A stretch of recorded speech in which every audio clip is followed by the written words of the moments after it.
Hello, j'espère que vous allez bien. Comme promis, aujourd'hui, je vais vous faire un tuto sur comment crocheter en rond, faire des augmentations et des diminutions invisibles. Donc vraiment, c'est la base quand on commence un amigurumi. Donc un amigurumi, c'est une peluche, un petit personnage en crochet.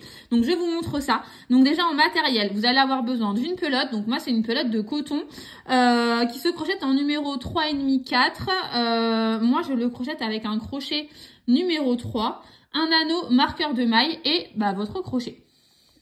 Donc c'est parti, on commence toujours par notre cercle magique. Donc pour ceux qui n'ont pas vu mon tuto cercle magique, je vous invite à aller le voir. J'ai vraiment pris du temps pour vous expliquer vraiment la technique en détail. Donc on fait 6 mailles serrées dans notre cercle magique. Donc 2, 3, 4, 5 et 6 mailles serrées. Ensuite, une fois qu'on a nos 6 mailles serrées, on va fermer un peu notre cercle sans trop le serrer. Vous allez comprendre pourquoi après. Généralement, il vous demande souvent de faire 6 cercles magiques et après 6 augmentations. Donc, qu'est-ce que c'est une augmentation? Donc là, vous voyez, on a une maille. Donc là, les deux brins, là, les deux V que vous voyez, ça correspond à une maille. Donc, pour venir faire une augmentation, on va venir faire 2 mailles à l'intérieur de cette première maille. Donc, comment on fait? On va déjà venir piquer dans cette première maille. Donc, on passe à travers les deux brins. Jusque-là, on est bon. On fait un jeté, on passe notre fil à travers la maille. Donc, une maille serrée classique, hein. On a 2 boucles sur notre crochet, on refait un jeté.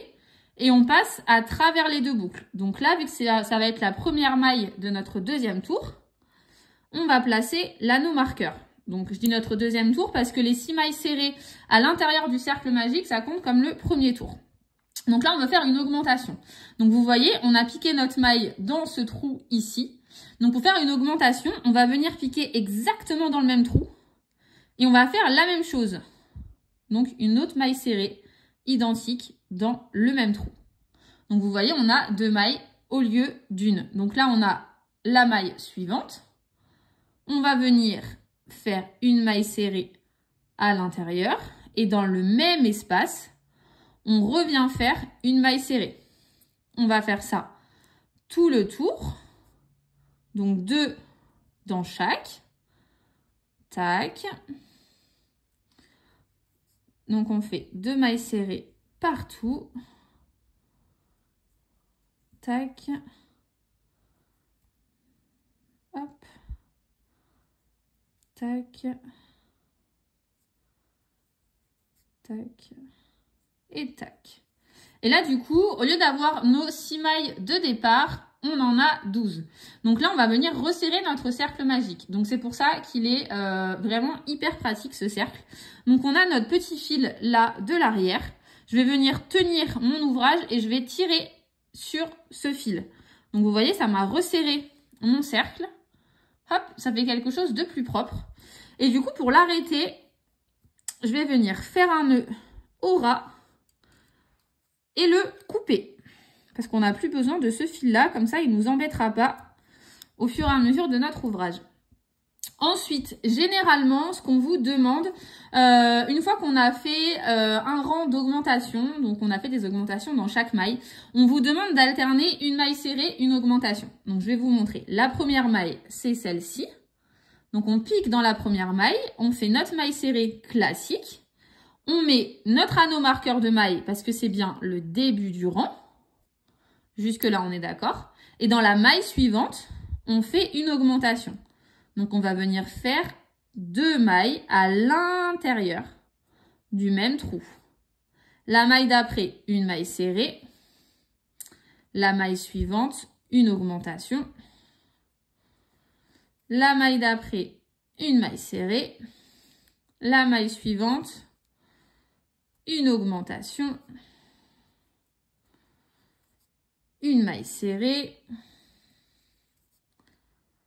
Une augmentation. Hop, j'en suis à mon augmentation. Une maille serrée, une augmentation jusqu'à la fin du rang. Et vous allez voir, vous allez après continuer comme ça. Une maille serrée, et une augmentation. Donc, vous voyez que là, votre cercle, il s'élargit.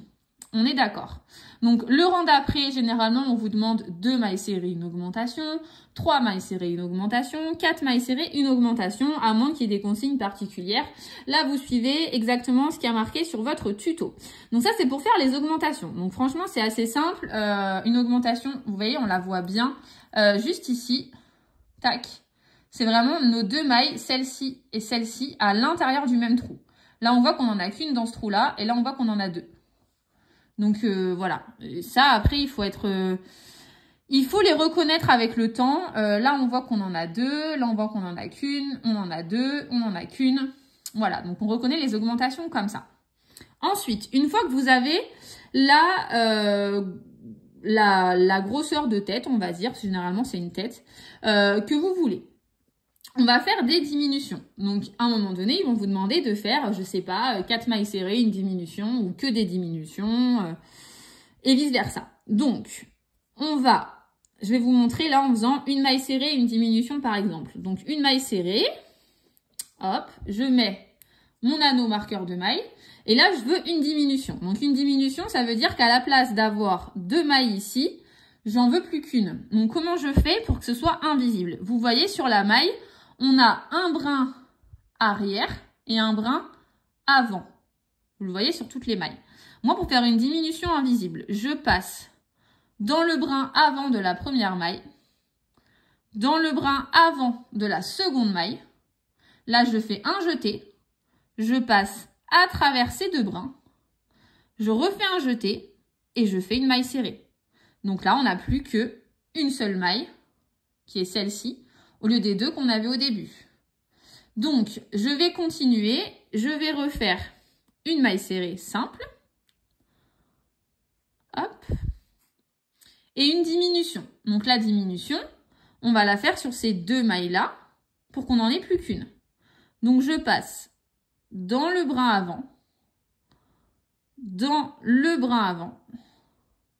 Je fais un jeté à travers ces 2 brins avant et une maille serrée.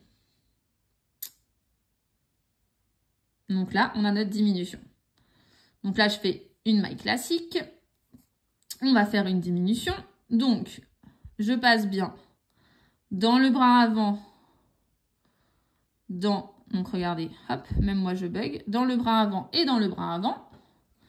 Un jeté, on refait un jeté, hop, et on n'a plus qu'une maille serrée au lieu de 2.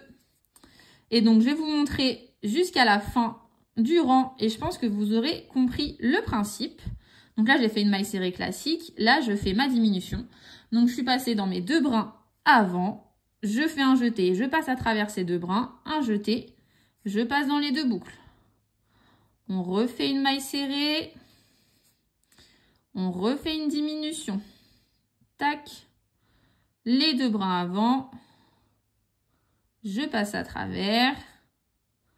Une maille serrée. Une diminution. Voilà. Et après, vous pouvez du coup, une fois que vous maîtrisez les augmentations, les diminutions, sur le rang d'après, vous pouvez très bien faire des augmentations pour du coup donner une forme à votre ouvrage. Une fois qu'on maîtrise la diminution et l'augmentation, on peut faire à peu près tout ce qu'on veut en crochet avec des mailles serrées. Et vous voyez ma diminution invisible, elle se voit un peu sur l'envers, c'est cet endroit-là. Mais sur l'endroit, vous voyez, on ne voit aucune démarcation au niveau des diminutions. Tout est vraiment nickel. Donc, c'est vraiment une super technique. J'espère que ça vous aura aidé, que ça aura été assez clair pour vous. Si vous avez des questions, n'hésitez pas à le mettre dans les commentaires. Et abonnez-vous!